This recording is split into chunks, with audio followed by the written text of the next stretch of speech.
Joining me now is Professor Uwe Janssens, President of the German Interdisciplinary Association of Critical Care and Emergency Medicine. Good evening. Very good to see you. On the face of it, this increase in the R rate of, what, about 60% sounds quite alarming. How worried are you?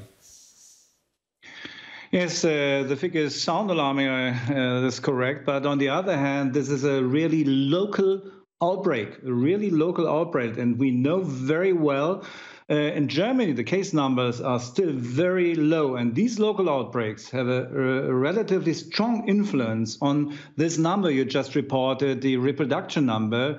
And so I think it's a problem we have in this meat processing industry, this factory, and not overall. And I'm quite concerned about it. But as you see, you can have local outbreaks. And I think this is the critical and crucial point at the moment with the coronavirus pandemic. Yes?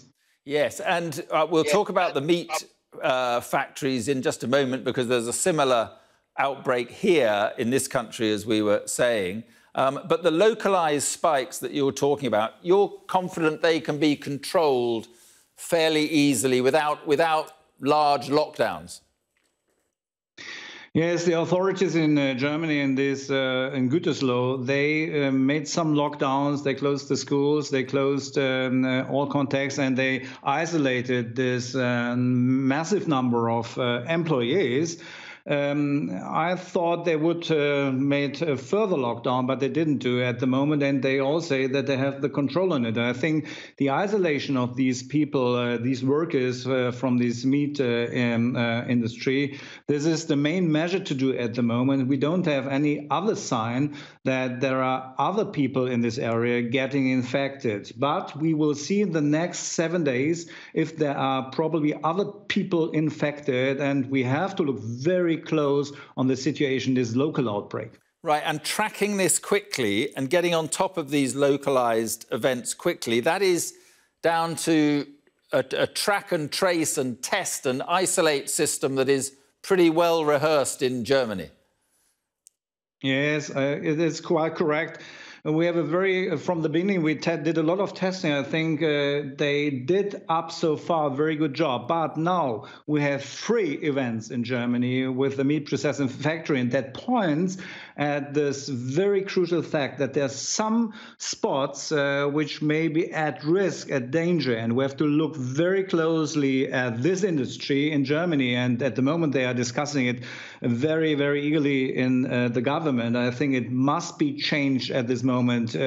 You see, the meat processing factory employs subcontract workers from Romania and Bulgaria, and they are employed under more than suspicious circumstances. And these workers live in cramped quarters. So the chance that they infect each other is very, very high. And we have to change this, and we have to change the measuring, the surveillance in these industries, and then we will clean the fact. But they have to change the way of dealing with the meat factories. So it's connected, you think, to cramped living conditions and maybe working conditions, but it may be more than that, because we're having problems in meat packing plants, or meat processing plant it is here. So it seems to be something about the conditions. Is it something to do with the cold, damp conditions that pertain in these plants?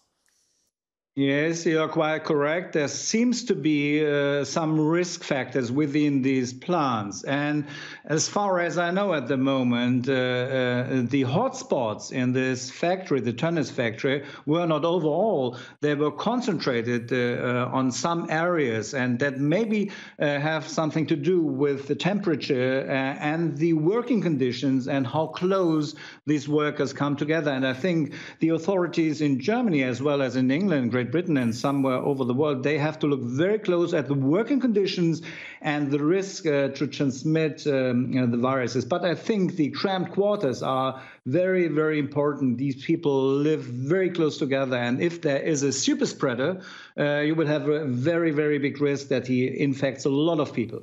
Yeah, OK. I mean, and just finally, on a broader picture, you've had, I think I'm right in saying, about 9,000 deaths in Germany. We've had more than 40,000. Just looking at what you did, what we did. What do you think are the main reasons why you managed to keep it to 9,000 and here it's a larger? Yeah, I think I must admit that they're very quite different health systems. The British health systems, the national health system, the German health system. I think it starts in the beginning. We have a very good organized ambulatory system, yes, with many general practitioners and an official health system which looked very close after these people very early in the beginning, and they did a lot of testing and they isolated the people very, very early in the beginning.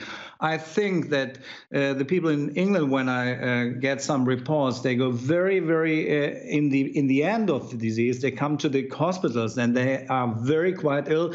In the old people's home, there is no testing, there's no control, there's nobody to look after these people. So I think it starts in the beginning. In the end, we have a lot of ICU beds in Germany, but I think that was not the solution of this very low death rates we have in Germany. I think it was starting very early to control, very early to isolate and to look after these people and to do a lot of testing. So if more you test, the more you recognize these people who are infected, and they isolate, and then they can't transmit the virus to the other people. So I think that's very of utmost important at the moment to do deal like this, like the South Koreans, and they did the same thing.